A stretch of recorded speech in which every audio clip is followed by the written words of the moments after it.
What is happening, J Game Dude here, and we are pretty much at the 30th anniversary of PlayStation.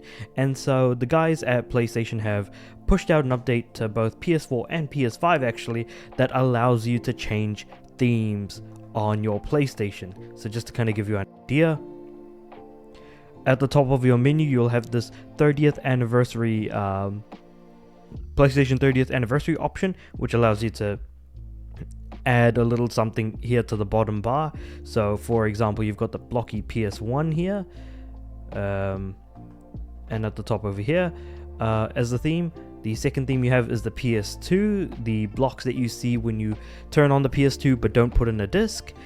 The third theme being the PS3, which is the one I'm rocking, where you've got the waves and it looks really cool. And if you have it at the bottom, you actually can see the XMB and things like that. And they also have one for the PS4, which actually isn't listed here on Shinobi's Twitter, which is interesting to see. But it's pretty much when you turn on the PS4 for the first time, you have the blue screen. That is what you would actually see, where you would have the PS1, PS2, or PS3 themes respectively. That being said, however, one of the things that irks me the most is the fact that this is actually only for a limited time.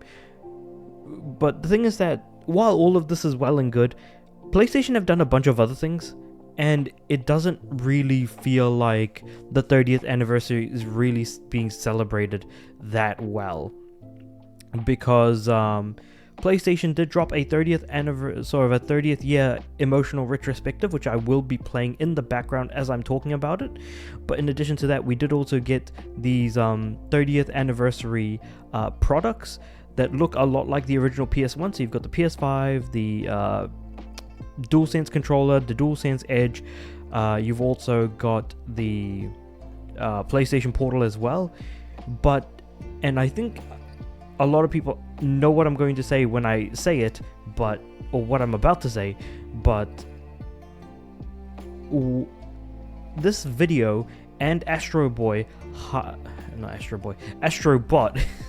so this video, this 30th anniversary thank you video, plus Astrobot, highlight a couple of really important things. One very important thing about this whole 30th anniversary thing that's going on.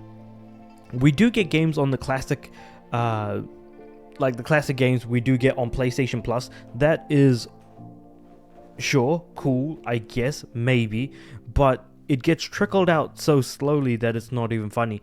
The thing is that where are all of the remasters, remakes, or re-releases of these classic titles in a larger amount? Because I feel like you would have been better off releasing all of these games at once rather than drip feeding them, similar to what Nintendo Switch Online is doing for Nintendo Switch. Pretty much, no matter how much we want to think about the past or think about how great things used to be, why do we lament the past? It's because it's not how it is today. We can get all of the products that talk about the nostalgia from the past, but the thing is that the games of the past are behind us, and we are yet to see games that used to be in the past actually make a genuine return. Things like Twisted Metal, Parappa the Rapper, a new Wipeout game would be cool, a new Resistance game, a new Killzone would be cool. All of these things would be great. A sequel to Bloodborne, that would be amazing. But the problem is, we aren't gonna get those games. Are we gonna get another Little Big Planet after Little Big Planet 3's server shut down earlier this year? No, we're not. Are we going to get more Jak and Daxter? Who the hell knows? There's just so much that I feel like. And games that are of classic franchises are worse now than they used to be. Right here on the screen right now, I've got Gran Turismo. Gran Turismo 7 and Gran Turismo Sport are nowhere near as good as a Gran Turismo 2, 3, 4.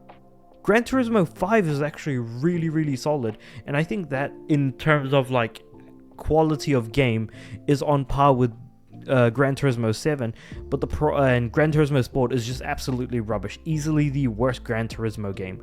But it still doesn't change the fact that games that we are getting now don't feel like they are as jam-packed as they used to be. Sure, games are a lot more difficult to make, are a lot more expensive, and take a hell of a lot longer, but ultimately, at the end of the day, we are celebrating the 30th anniversary of PlayStation with a few small, cool bits and pieces here and there.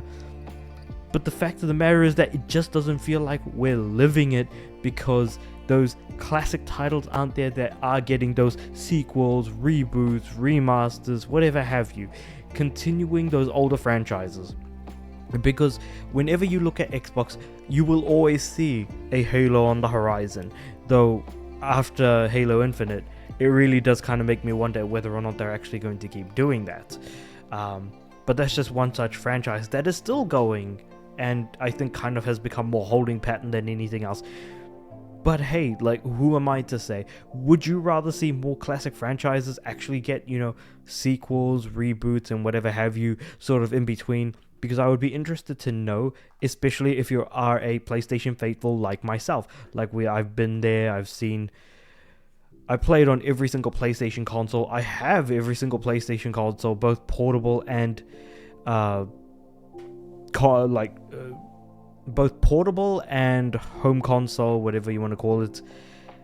It really, really does kind of like make me think, hey, we had a bunch of cool games back in the day. Why do we not have those same cool games now? Or how's it that, mini franchises were just left behind?